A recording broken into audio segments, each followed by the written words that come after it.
Welcome to my YouTube channel. Do subscribe Silver Fantasy. Friends, जैसा कि आपने 5th episode में देखा कि जो रिजवे की मौत हो चुकी थी उसका मर्डर हो गया था। क्या उसका मर्डर एली ने किया होगा? ये आपको जल्द ही पता चल जाएगा। आज हम लॉक एंड की सीरीज़ की 6th एपिसोड कवर करेंगे। अगर आपने लॉक एंड की सीरीज़ की बाकी एपिसोड नहीं देखी तो फ़ौरन जाकर देखिए, क्योंकि आगे चलकर ये सीरीज़ और भी ज़्यादा इंटरेस्टिंग होने वाली है और इसमें और भी ज़्यादा सस्पेंस आने वाला है। तो चलिए फ्रेंड्स, बिना किसी देरी के वीडियो स्टार्ट करते हैं। नीना जो कि डेथ से काफ़ी अपसेट हो जाती है, वो पुलिस स्टेशन में थी।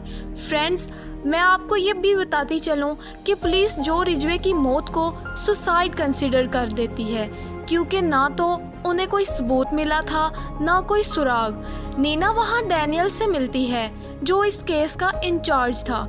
नीना उससे अकेले में बात करना चाहती है। नीना डैनियल को बताती है कि ये सुसाइड नहीं थी, ये मर्डर था।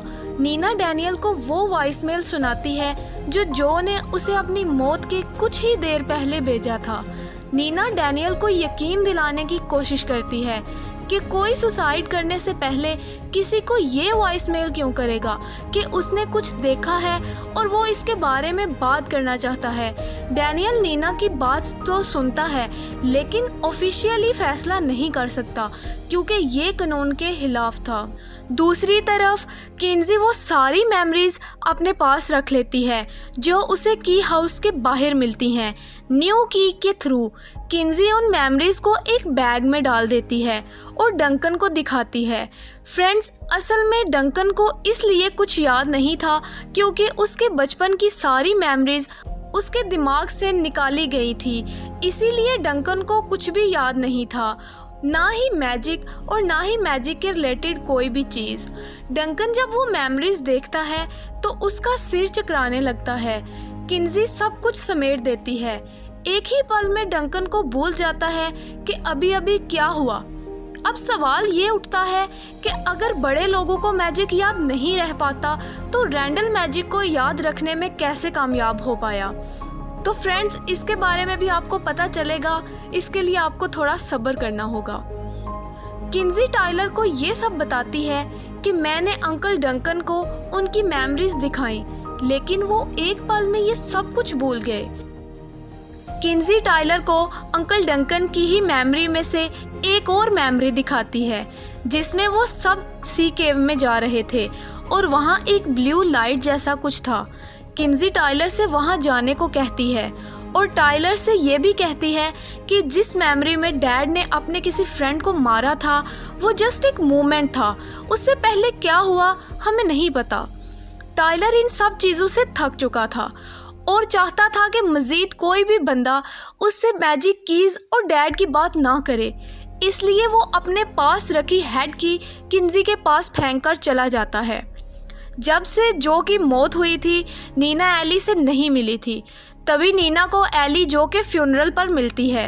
नीना एली से पूछती है कि तुम मेरे कॉल्स क्यों नहीं पिक कर रही, तुम यकीनन मुझसे कुछ छुपा रही हो। एली उसे बाहर आने को कहती है।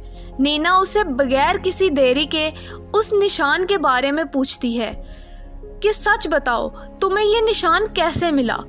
तभी एली नीना को कहती है, हम सब फ्रेंड्स ने मिलकर ये निशान बनाए थे ताकि हम सब एक दूसरे को याद रख सकें। नीना एली से पूछती है, तो तुमने पहली बार पूछने पर सच क्यों नहीं बताया। एली बस जान छुड़वाकर वहाँ से जाने की कोशिश करती है। तभी नीना एली से पूछती है कि कल रात जब जो का मर्डर हुआ तुम कहाँ थी। एली बताती है कि मैं अपने घर थी। नीना उसे कहती है कि नहीं, तुम नहीं थी। जो के घर जाने से पहले मैं तुम्हारे घर गई थी और रूफस से मिली। एली इल्ज़ाम से बचने के लिए नीना से कहती है कि मैं जो को 25 सालों से जानती हूँ और तुम सिर्फ कुछ महीनों से, इसलिए तुम जो की फिक्र करना बंद करो।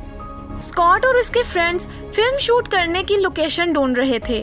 तभी किंजी उन्हें सी केव में शूटिंग करने का आइडिया देती है, जिस पर कोई भी नहीं मानता, लेकिन गेब मान जाता है और वो बाकियों को भी वहां जाने के लिए कन्विंस कर लेता है। यहाँ कीज़ मिलने का सिलसिला अभी बंद नहीं हुआ था और एक और की बॉडी को अपने पास बुलाती है। वो की उसे सिलाई मशीन में लगी नज़र आती है। बॉडी उस की पर बने निशान को ढूंढने लगता है तो हाल में पड़ी एक कबर्ड में उसे वो निशान मिलता है। बॉडी उस की से कबर्ड तो खोलता है लेकिन वो कबर्ड खाली थी। बॉडी उस कबर्ड के अंदर जाकर वहाँ से बाहर आता है कि शायद एनीवेयर की तरह ये की भी उसे कहीं ले जाए, लेकिन ऐसा नहीं होता। नीना बॉडी को ये की पकड़े देखती है। बॉडी को भी लगता है कि ये की किसी काम की नहीं है, इसलिए वो अपनी मॉम को इस की को दे देता है। बॉडी बाहर घूमने निकल जाता है। वहीं डॉज भी आ जाती है और उसे कहती है कि मैं तुम्हें ये लास्ट चांस दे रही हूँ मुझे की देने का, वरना ये अच्छा नहीं होगा। फ्रेंड्स, आपको याद होगा कि डॉज ने फायर की सैम को दी थी ताकि वो जेल से निकलकर डॉज की मदद करे किसी काम में। सैम उस की से सारे जेल में आग लगा देता है और वहाँ से बाहर आ जाता है। किंजी अपने सारे फ्रेंड्स को सी केव में लेकर जाती है। वो जगह काफ़ी डरावनी थी। वहाँ जाते ही किंजी को कुछ आवाज़ें आने लगती हैं जैसे उसे कीज़ के बुलाने पर आती हैं। किंजी उन सी केव्स में आगे बढ़ने का कहती है और एक बार फिर गेब के सिवा उसे सब रोकते हैं, लेकिन वो किसी की नहीं सुनती और आगे बढ़ती रहती है। उसके पीछे सभी फ्रेंड्स को आना ही पड़ता है। किंजी को अभी भी वो आवाज़ आ रही थी। थोड़ा ही आगे जाकर किंजी देखती है तो उसे एक गेट नज़र आता है जिसमें एक ब्लू लाइट निकल रही थी। वो गेट उसने डंकन की मेमोरी में भी देखा था। उस गेट के की होल पर ओमेगा साइन बना था जिसके बारे में नीना रैंडल की डायरी में पढ़ रही थी। किंजी उस गेट को खोलने की कोशिश करती है लेकिन वो नहीं खुलता। इतने में केव में पानी भरना शुरू हो जाता है। वो सब वहाँ से वापस भागने लगते हैं। वो केव्स के काफ़ी आगे आ गए थे, इसलिए उनके लिए वापस जाना मुश्किल था। गेब किंजी को बुलाने जाता है। वो भी उस गेट को देखकर हैरान हो जाता है। लेकिन उस वक्त किंजी को वापस लेकर आता है। वो बहुत मुश्किल से बाहर तक पहुंचते हैं। स्कॉट किंजी पर बहुत गुस्सा होता है कि तुमने हमें ये सब पहले क्यों नहीं बताया। किंजी कहती है कि मुझे इस बारे में नहीं पता था।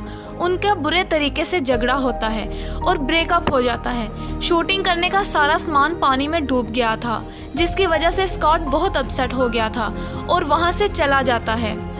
गेब किंजी को यकीन दिलाता है कि तुमने कुछ गलत नहीं किया।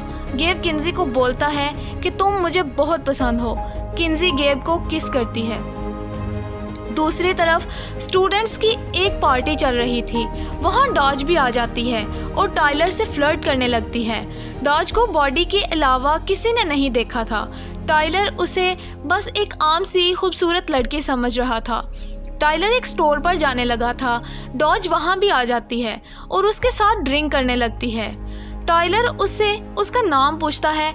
वो टाइलर को अपना नाम बताती है, डॉज। अभी तक बॉडी उसे कुएं वाली लड़की के नाम से जानता था। उसे डॉज का चेहरा तो पता था लेकिन नाम नहीं।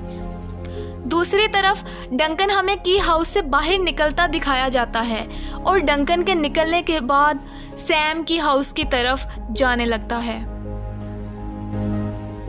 Thanks for watching. If you guys are enjoyed my video, don't forget to subscribe.